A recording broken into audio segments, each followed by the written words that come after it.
It was upon a dismal morning in early November that I found myself once again in our familiar sitting room at Baker Street. My friend, Mr. Sherlock Holmes, bent over a half-burnt scrap of paper with an expression of singular intensity. Outside, the fog lay thick upon London like a grey shroud. The lamps glowed weakly through it, as though weary of their task. The fire within our grate was cheerful enough, but even its warmth could not dispel the strange chill that hung in the air that morning. Holmes had not spoken for some minutes, and I had come to regard his silence as the sure herald of something curious.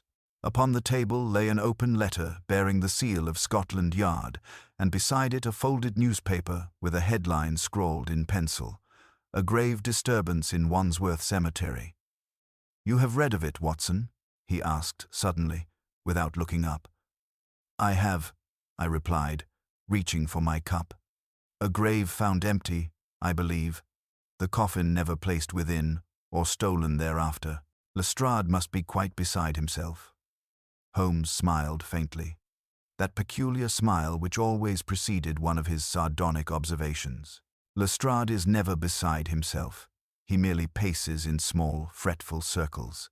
It appears that a grave was purchased, the earth dug, the ceremony announced, and yet, when mourners arrived, there was no coffin, only the marks of its having once been lowered and then withdrawn."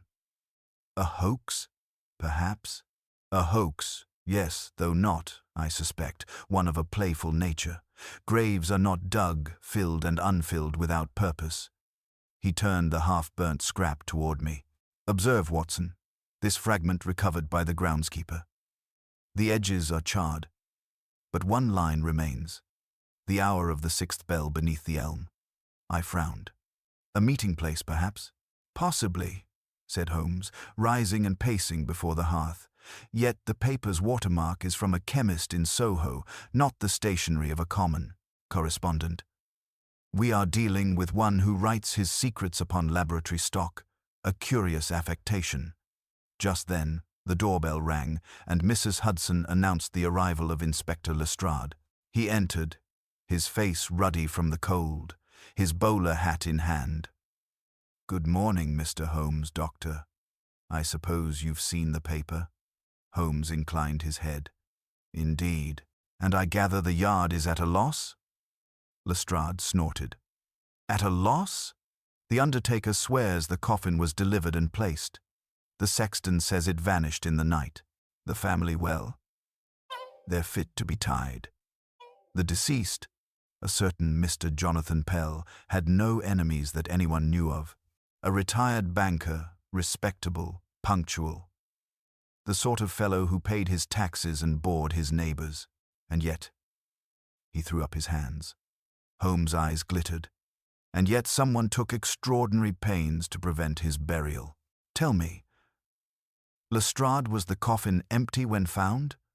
"There was no coffin to be found," said Lestrade. "Only the ropes that lowered it and some curious impressions in the soil. Looked to me like it was pulled out again." Holmes steepled his fingers. "Most intriguing. You say the deceased was a banker?" "Aye. Pell and Hargreaves, Lombard Street. Died suddenly last week. Apoplexy, according to his physician." "Then the doctor must have examined the body," said Holmes. "Do you know his name?" "Dr. Amos Wright," Lestrade answered. "Practices out of Chelsea. Nothing irregular about the certificate." Holmes's gaze shifted toward me, and I knew that the morning's indolence was at an end. "Watson, I think we might profit from a walk to Wandsworth. There is something about a grave that refuses its tenant which appeals strongly to my sense of the grotesque." Lestrade groaned. "You'll find nothing there but mud." Holmes reached for his coat. "Mud, Inspector, has an eloquence of its own. Shall we?" The cemetery lay under a pall of WK, mist, when we arrived, bare elms, rising like black sentinels over the stones. The groundkeeper, a gaunt fellow named Cribbs, led us to the disturbed plot. The earth had indeed been turned twice, and the rectangular hollow was lined with damp clay and traces of straw. Nearby lay a length of rope, cut cleanly at one end. Holmes crouched, running a slender finger along the edge of the pit. "Note, Watson, how the soil here is compressed inward rather than outward. Whatever was removed was heavy and withdrawn after the initial filling." Lestrade sighed impatiently.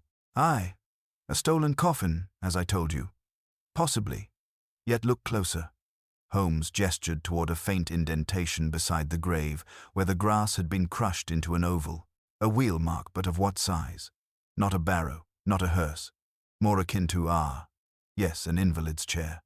"An invalid's chair," I echoed. Holmes nodded absently. "The type used indoors, with narrow wheels. Odd, is it not, to find it in a graveyard?" We found also the stub of a candle, its wax flecked with some dark residue. Holmes pocketed it with care, murmuring to himself. At last, he straightened and surveyed the silent field. "No, Lestrade, I do not think this is a simple matter of theft. A grave that was dug, filled, and then undone speaks not of greed, but of substitution." "Substitution?" said Lestrade blankly. Holmes smiled. "Exactly. The question, my dear Inspector, is not where the body has gone, but whose body was meant to rest here at all." And with that enigmatic remark, he turned toward the gate, his eyes gleaming through the fog as though he already glimpsed the shadow of the truth that none of us yet suspected. The carriage wheels hissed over the damp cobblestones as we made our way back toward Baker Street. Holmes sat opposite me, his chin resting lightly upon his clasped fingers, the faint gleam in his eyes betraying the rapid motion of his mind. The fog pressed thick against the windows, blurring the shapes of gas lamps into ghostly halos. For my part, I remained occupied by the same thought that had gripped me since we left the cemetery, the riddle of a grave that had never truly received its occupant. Holmes had spoken little during our journey. Once, I ventured to ask him whether he believed the coffin had been removed for some criminal purpose, but he merely smiled that thin, distant smile of his and murmured, "We must first determine whether the coffin ever contained a corpse at all." That reply, enigmatic as it was, silenced me until we reached home. Back at Baker Street, Holmes went directly to his chemical table and produced the small candle he had taken from the grave. "The wax, Watson, will tell us what words cannot," he said as he shaved a fragment into a beaker and set it upon a flame. The melting wax released a faint odor, sharp and metallic. Holmes inhaled once, then nodded with satisfaction. As I suspected, this candle was adulterated with phosphorus. Not an ordinary church candle, you see, but one designed for laboratory use. We have a chemist's hand in this affair. "A connection to the paper fragment," I said, recalling the watermark Holmes had earlier observed. "Precisely. The same mind, the same hand, perhaps even the same purpose." He paced across the carpet, his dressing gown billowing about him. Why should a chemist involve himself with the burial or the unburial of a respectable banker? Unless, of course, the banker's death was not as ordinary as reported. Before I could speak, there came a knock at the door. Mrs. Hudson entered with a visiting card upon a tray. Holmes took it and raised an eyebrow. "Dr. Amos Wright," he read aloud. "Ah, the certifier of Mr. Pell's demise. Fortuitous indeed. Show him up." Moments later, the physician entered, a tall, nervous man with a clean-shaven face and hands that trembled faintly even at rest. His hat was crushed between his fingers. "Mr. Holmes, I hope I am not intruding. Inspector Lestrade suggested you might be assisting in the Wandsworth matter. I thought it best to clarify my position." Holmes motioned him to a chair. "By all means, Doctor. The deceased was your patient, I believe?" "Yes, for several years," said Wright. "A touch of gout, some weakness of the heart. Nothing alarming. When the attack came, it was sudden, but not unexpected. I certified death and left instructions for burial. I assure you there was nothing irregular." Holmes regarded him keenly. "And you saw the body after death?" "Of course. Pale, still, entirely lifeless." "Yet," said Holmes softly, "the coffin which was to hold that lifeless form has vanished. Tell me, Doctor, Did anyone else see the body? Dr. Wright hesitated. Only his manservant, Price, a devoted fellow. He was the one who summoned me. Holmes' eyes narrowed. Price. And where is he now? I believe he left the household 2 days after the funeral arrangements were made.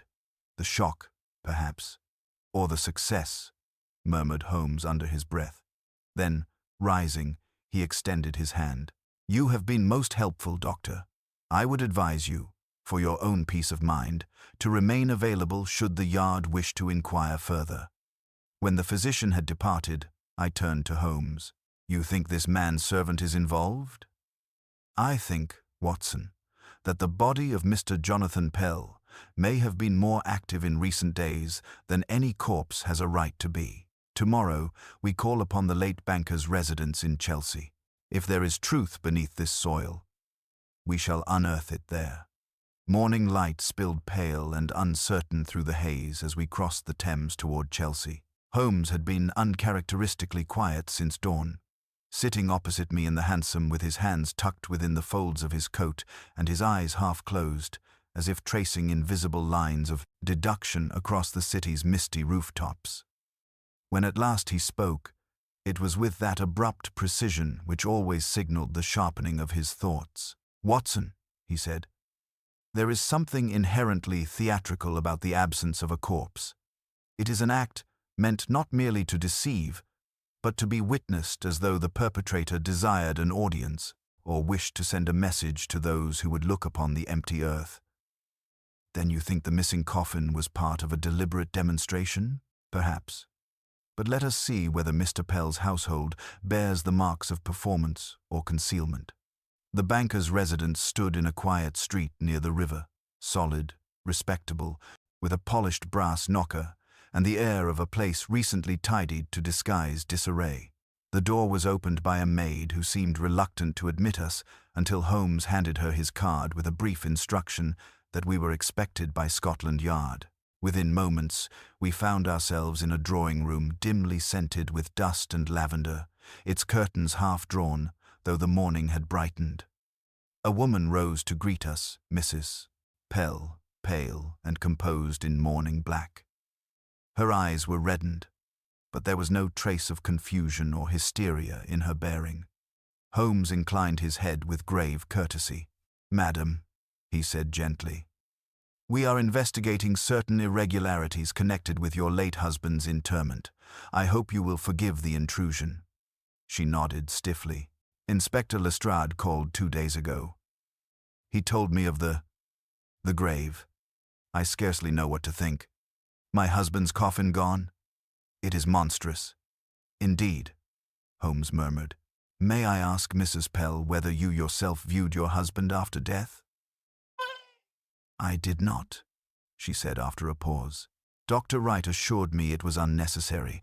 My husband's face had been altered by the seizure, he said. I preferred to remember him as he was.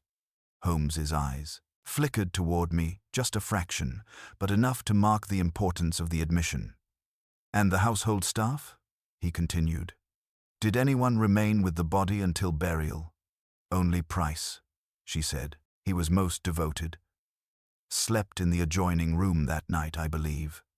Then, the next morning, he disappeared. I assumed grief had overcome him. Holmes stepped nearer to the mantelpiece, examining the photographs arranged there. Mr. Pell in his banker's frock coat, a younger man beside him, clearly the same servant we had heard of, tall, clean-cut, eyes too intense for his station. Holmes leaned forward, studying a faint smudge of ash upon the marble. You smoke Turkish cigarettes, Mrs. Pell? She blinked, puzzled. No, Mr. Holmes. I never smoke. Then your husband did? Never, in the house. Holmes bent closer, scraped a particle of ash onto his fingertip, and brought it to his nose. Ah, he murmured. Not tobacco. Charcoal residue mixed with sulfur. A match for our phosphorus candle, Watson. We are walking through the same shadow. Before Mrs. Pell could inquire further, a dull clatter sounded from somewhere below, perhaps in the cellar. The maid started. Beg pardon, ma'am. It's been happening since yesterday. A knocking sound in the basement. I thought it was the pipes. Holmes straightened slowly, his gaze alight. Pipes rarely knock in measured rhythm, he said softly. Madam, I beg your pardon once more, but might we have a look below? Mrs. Pell hesitated only a moment before nodding. Holmes led the way, his lantern sweeping the narrow passage. The air grew colder as we descended, thick with the scent of damp earth. Then faint but distinct came the sound again. 3 dull thuds, then silence, then 2 more. Holmes froze, listening. Not random, he whispered. Deliberate. A signal. He moved swiftly toward the far wall, pressed his palm against the brick, then drew back. Hollow behind here, Watson. Bring the lantern closer. The flame trembled as I obeyed, and Holmes's fingers found a seam concealed by a hanging shelf. He pulled once, twice, and a section of masonry shifted with a low scrape. Cold air spilled forth, carrying with it the unmistakable odor of decay. Holmes looked back at me, his expression taut and grim. Watson, he said in a low voice, I believe we have found the grave that was dug, only not where the world expected it. A fetid gust of air escaped from the gap, carrying with it a chill that seemed older than the house itself. Holmes leaned forward, lantern raised, and the flickering light revealed a small recess beyond the brickwork, narrow, dark, and lined with disturbed soil. I caught the faintest glimmer of something pale half buried within it. Holmes crouched without hesitation, brushing aside the loose earth with the sleeve of his coat.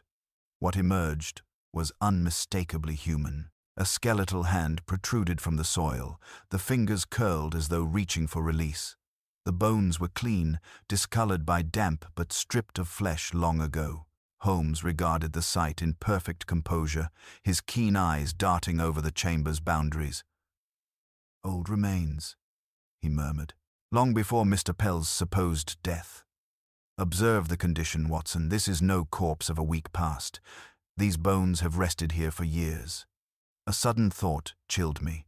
Then the grave in Wandsworth, was it meant to hide this discovery? Not quite, Holmes replied quietly. It was meant to replace it. He rose, brushing the dust from his hands.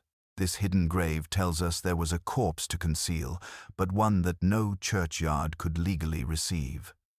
Someone here, perhaps within this household, sought to substitute one body for another, and in doing so has left a puzzle of striking elegance.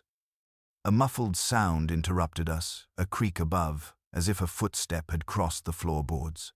Holmes motioned for silence, doused the lantern, and we waited in the gloom. A faint glimmer of light filtered through the open brickwork, and then, almost imperceptibly, the sound of retreating steps. Holmes whispered. Our watcher retreats. Likely the maid, perhaps Mrs. Pell, or perhaps someone who should not be alive at all. He struck a match, relit the lantern, and studied the ground near the threshold. Boot marks, he observed softly, fresh, small, narrow in heel. A man's shoe, but finer than that of a laborer. Watson, would you be so kind as to measure this with your stick? I obeyed, marking its span against the ferrule. Holmes nodded, satisfied. A perfect match to those beside the grave in Wandsworth. Our elusive price has been here, and recently. We sealed the opening as best we could and ascended once more to the drawing-room, where Mrs. Pell awaited, pale and trembling. She had evidently overheard the scraping below. Mr. Holmes, she whispered, what have you found in my house? Holmes looked at her gravely. A truth that has been buried more than once, madam. Tell me, had your husband any secret dealings, any strange acquaintances who called upon him of late? She shook her head, tears rising. None that I knew. But 3 nights before his death, he received a letter. He burned it immediately, though I saw the handwriting a bold, slanted script, foreign in style. Holmes's gaze sharpened. Did it bear a crest or symbol? Yes, she said, hesitating. A small serpent coiled around a key. Holmes's expression hardened. Ah, then we are closer than I feared.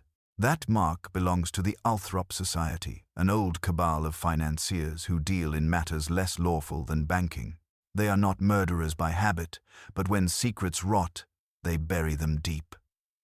Pom. He turned to me briskly. Watson, we must find Price before the night is through. He knows where the real Mr. Pell lies, or else where his double walks, and I fear that before dawn, one of them will be made to vanish again. The carriage was summoned at once, the wheels striking the stones like a pulse quickening toward revelation.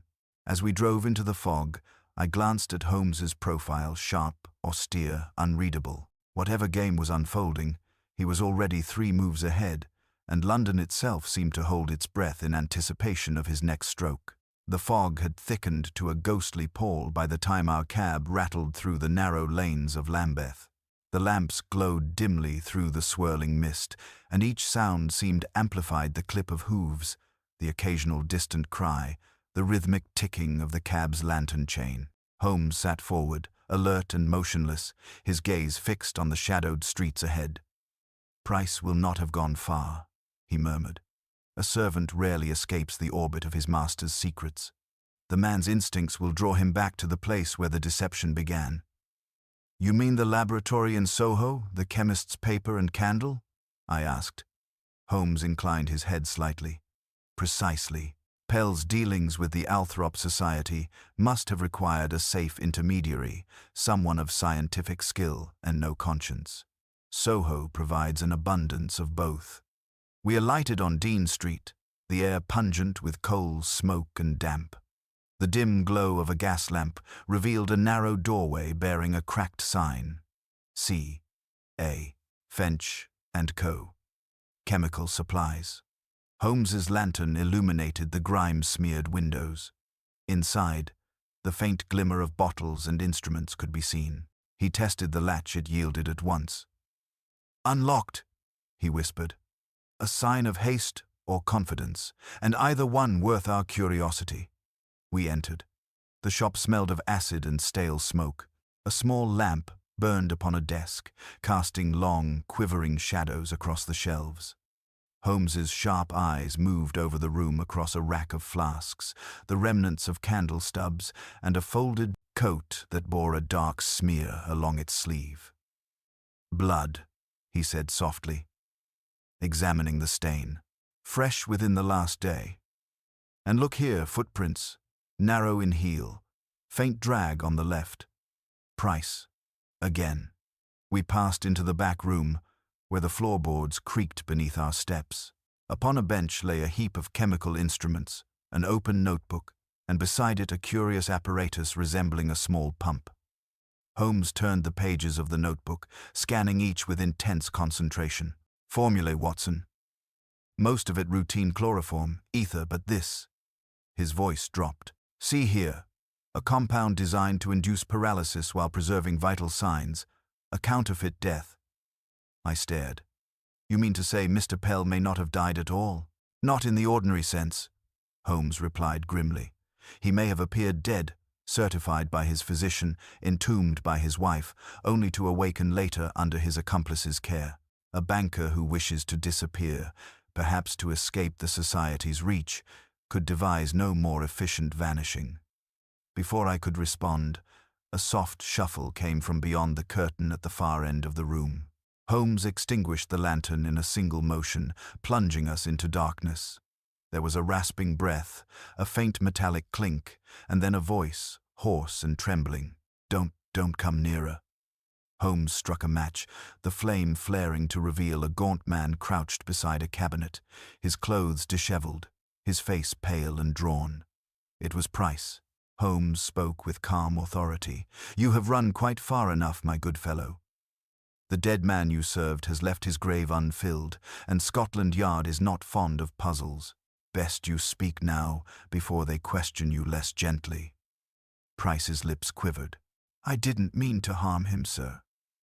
He asked for my help, said they'd kill him if he stayed. We only meant to trick them to make them think he was dead. But when he awoke," his voice broke. "He was mad with fear. He said the society would dig him up if they learned the truth. He made me swear never to tell. Holmes's gaze darkened. And yet, someone did learn. Someone who removed the coffin before the burial and turned the trick against him. The man clutched the cabinet, his eyes wide. Then, he's not safe? You mean they found him? Holmes took a step closer. They will, unless we reach him first. Now, Price, where is Jonathan Pell? The servant's trembling hand rose, pointing toward the floorboards beneath the workbench.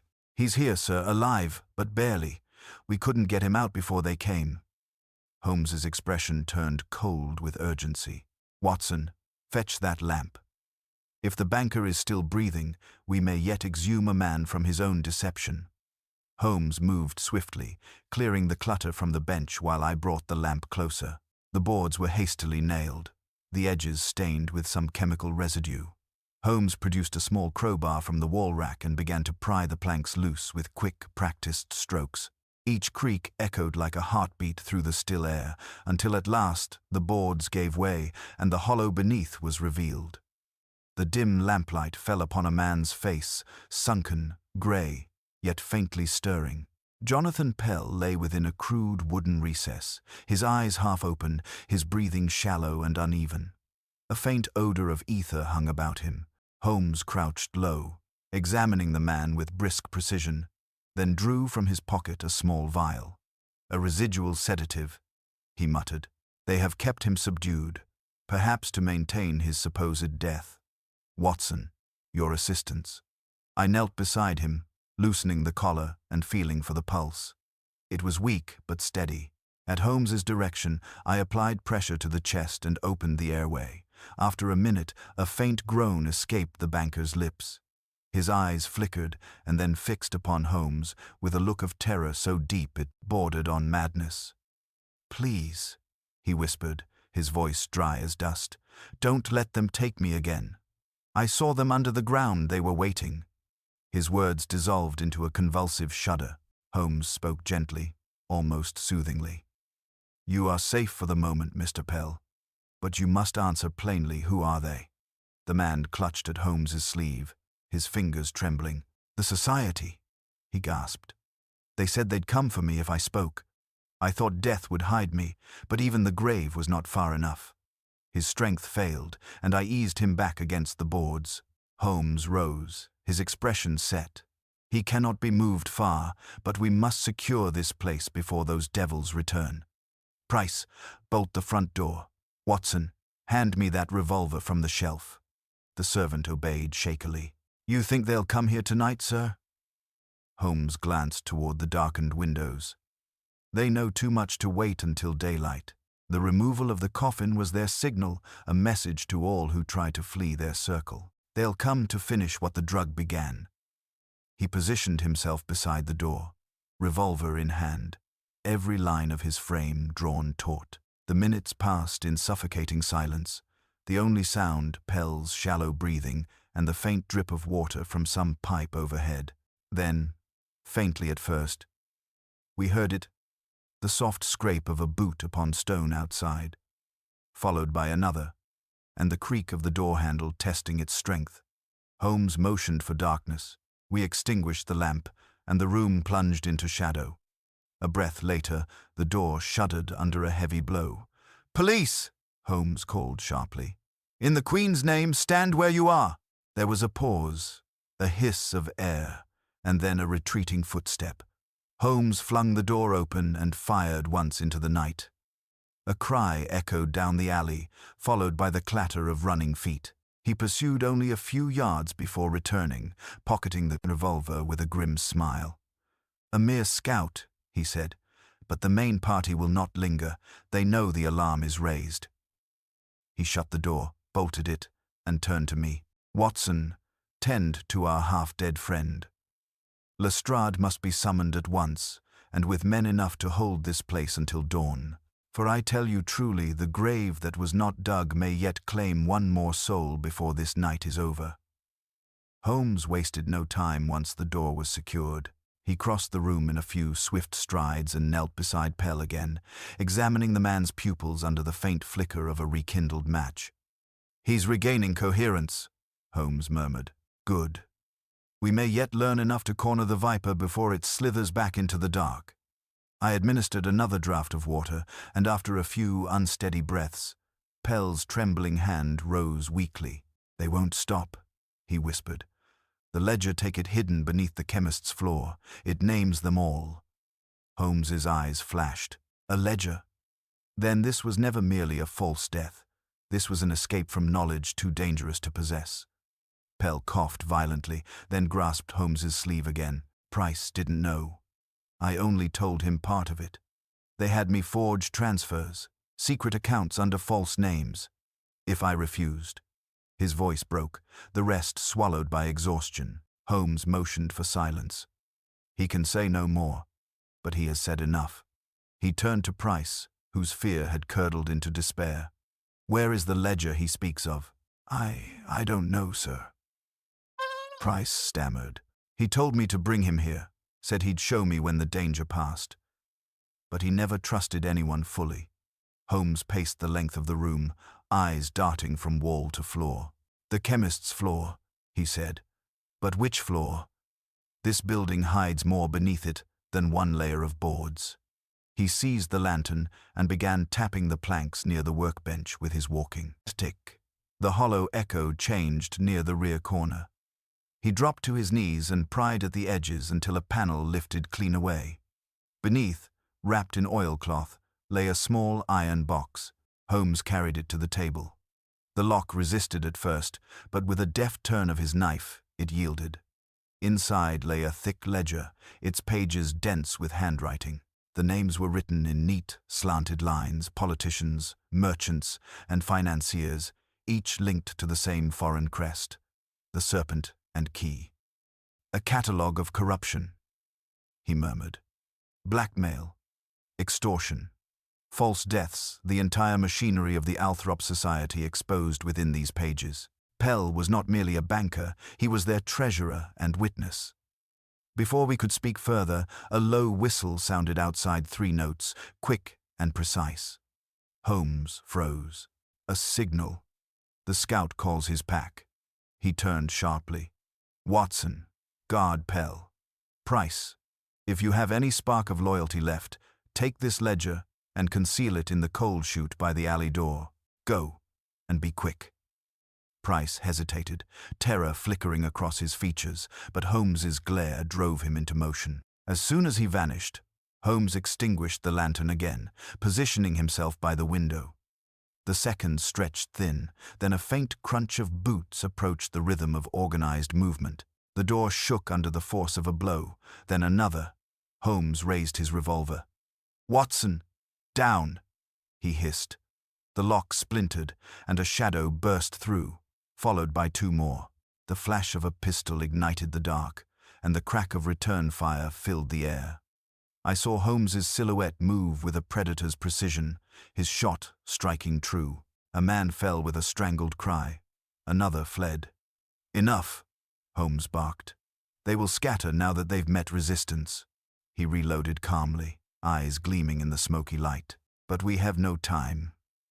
Lestrade must find us before they regroup. This ledger is our shield and their doom. Until it reaches Scotland Yard, we are standing in an open grave." As he spoke, the faint sound of approaching hooves echoed through the mist outside. Holmes's expression shifted from tension to grim satisfaction. "Ah," he said quietly, "punctuality has ever been Lestrade's most useful virtue. And just in time for dawn approaches, and with it the unearthing of every secret London tried to bury."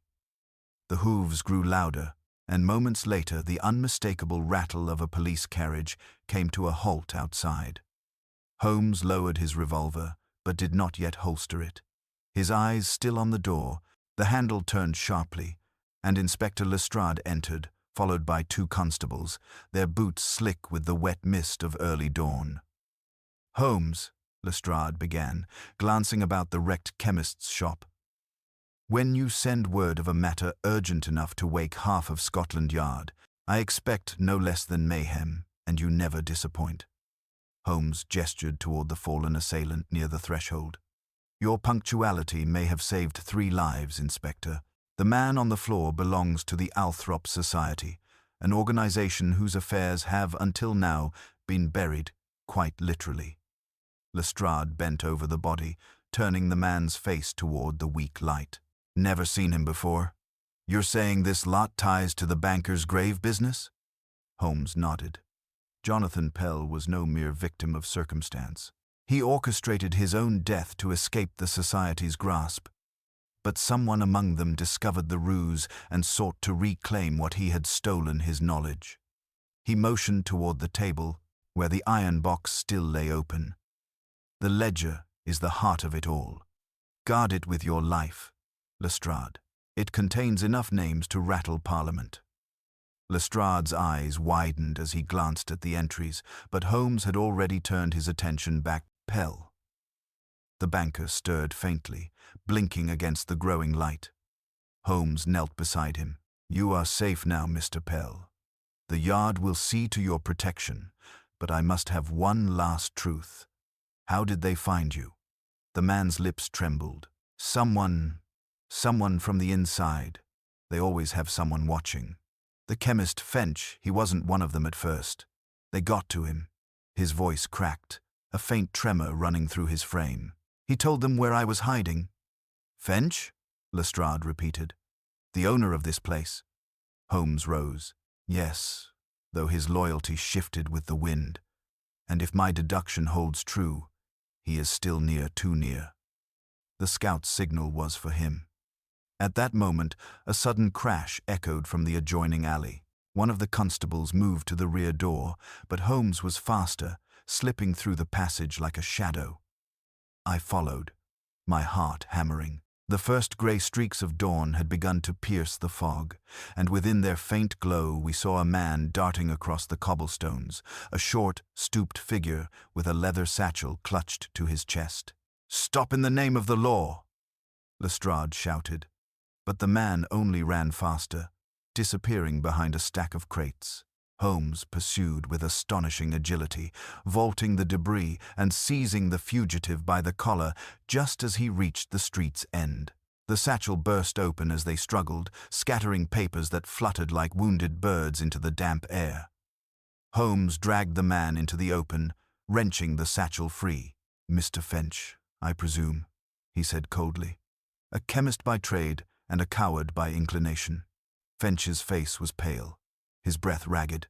"I didn't mean for anyone to die," he stammered. "They threatened me.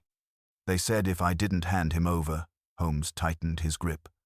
"And so you betrayed him, and now the same men would have buried you beside him. Such is the arithmetic of villains."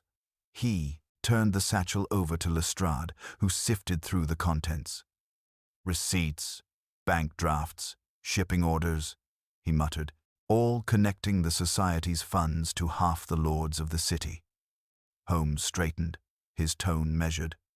"This is the last nail in their coffin, Inspector. Within these pages lies proof of crimes committed in shadows for years, but they will not surrender quietly. See that Pell is guarded at all hours." Lestrade gave a curt nod and began issuing orders. Holmes stood apart, gazing toward the horizon where the first sunlight broke over the chimneys, dissolving the mist. "A grave was dug to hide a man's guilt," he said softly, almost to himself. "Yet it revealed a deeper rot beneath the soil, one London has long chosen not to see." Then, with a faint, weary smile, he turned to me. "Come, Watson, there remains a report to write and, I suspect, a breakfast cooling on Baker Street. The dead may rest, but the living have explanations to endure." Holmes and I returned to Baker Street as the dawn matured into a pale, uncertain morning. The streets were beginning to stir, carriages clattering, milk carts trundling through puddles. And yet there remained about London a hush, a strange expectancy that seemed to mirror the mood of our case. Holmes moved with the brisk purpose of one who has reached the summit of deduction but waits for the final stone to fall into place. Once inside, he tossed his hat upon the stand and went straight to the hearth, his eyes fixed on the dancing flames. "You see, Watson," he said, "the grave that wasn't dug was not a metaphor. It was a miscalculation. Pell's mock death served its purpose too well. He buried the truth, but not deep enough to keep the hounds of greed from scenting it. I took my accustomed chair, still shaken by the night's events. And the Althrop Society? Will Lestrade's men be enough to dismantle it? Holmes gave a low hum of doubt.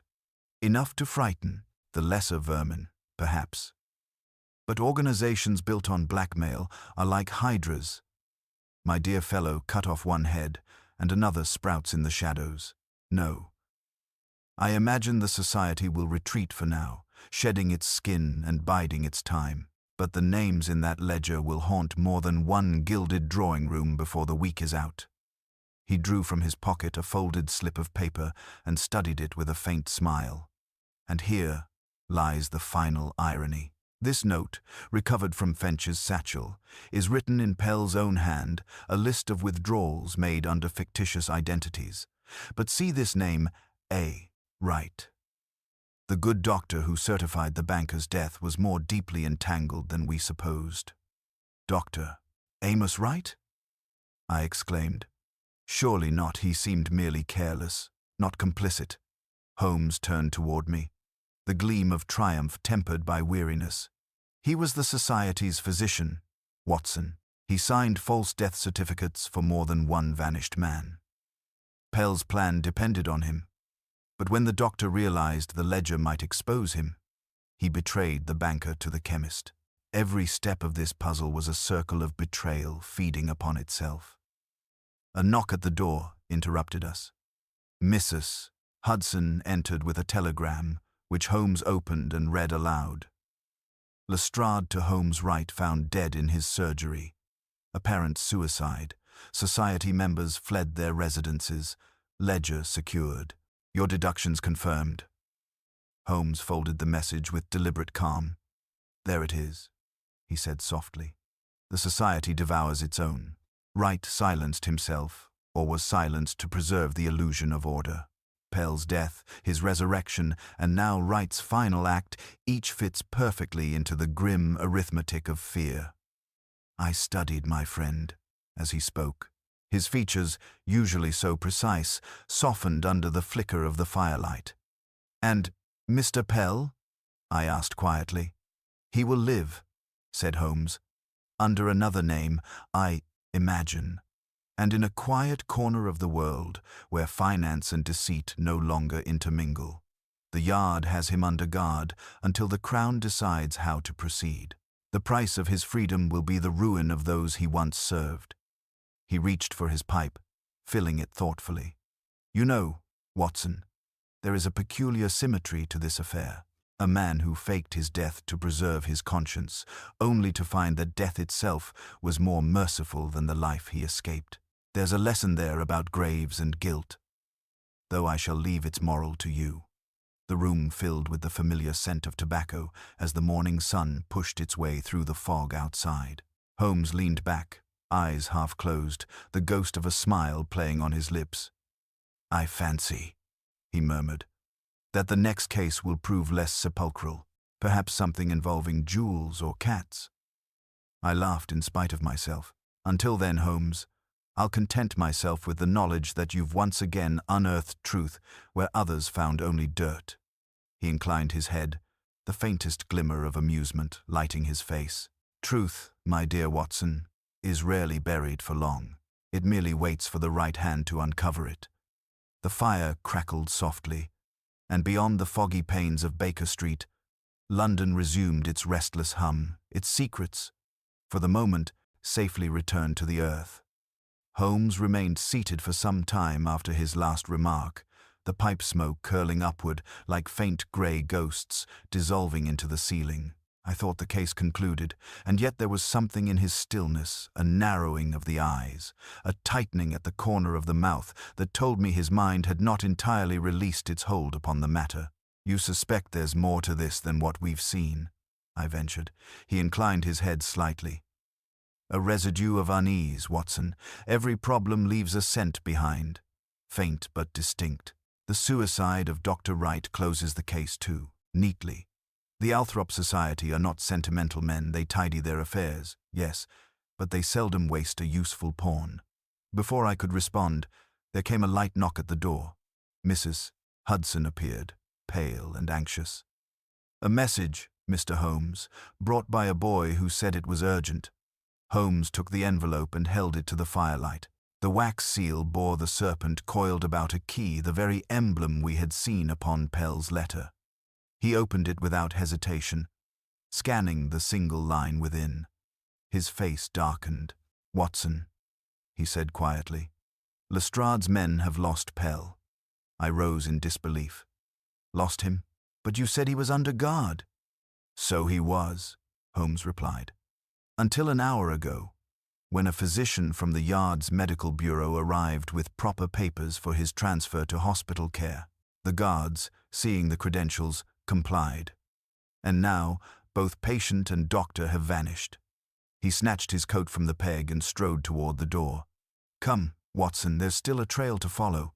This false physician must have left some trace of his escape." We drove hard through the fog, the streets still wet with last night's rain. At Scotland Yard, Lestrade met us at the entrance, his usual composure replaced with grim frustration. "You've heard, then. He came with all the right forms, even the signature of my superior." The man looked every inch the part, neat, confident, middle-aged. Spoke with quiet authority. "Blast it, Holmes, we were fooled proper." Holmes said nothing, only requested the forms that had been presented. His eyes flicked over the handwriting once, then again. "Forged," he said. "Cleverly done, but not beyond notice. The pen pressure is uneven, heavy on the downward stroke, typical of left-handed writers who mimic another's script. Dr. Wright was left-handed." Lestrade stared. "But Wright's dead." "Precisely," Holmes murmured. "And yet, his hand still moves through." Another, someone who knew him intimately enough to copy not only his signature, but his manner of speech. He turned toward the map upon Lestrade's wall and pressed his finger to a spot along the river. If Pell was removed alive, he would not be taken far. The Society's men no longer trust the open road. Their exits lie in water and shadow. Here, the old warehouse at Battersea Wharf. You'll find your missing banker or his body before nightfall. An hour later, we stood before the desolate structure, the fog hanging thick as a shroud over the Thames. The constables spread out along the perimeter, their lanterns bobbing faintly through the gloom. Inside, the air was damp and stale, the floorboards warped with age. Holmes led the way, revolver drawn, every movement deliberate. A sound echoed from above, soft, rhythmic, metallic. Within lay Pell once more upon a makeshift bed, bound but breathing. Beside him, a man knelt with a syringe in hand, the very chemist, Finch, pale and trembling. He turned as we entered, eyes wild. "He wanted release," Finch stammered. "He begged for it." Holmes's voice cut through the room, cold and sharp. "No, Finch. He begged for absolution, and that, I fear, is something neither you nor your masters can provide." The syringe clattered to the floor. Lestrade's men closed in, and the sound of the river outside filled the silence like a sigh of finality. Holmes turned to me, his features once more calm. "The grave, Watson, was never meant for Pell alone. It was for every soul that thought truth could be hidden beneath the soil. But as ever, it rises slowly, inexorably to the surface.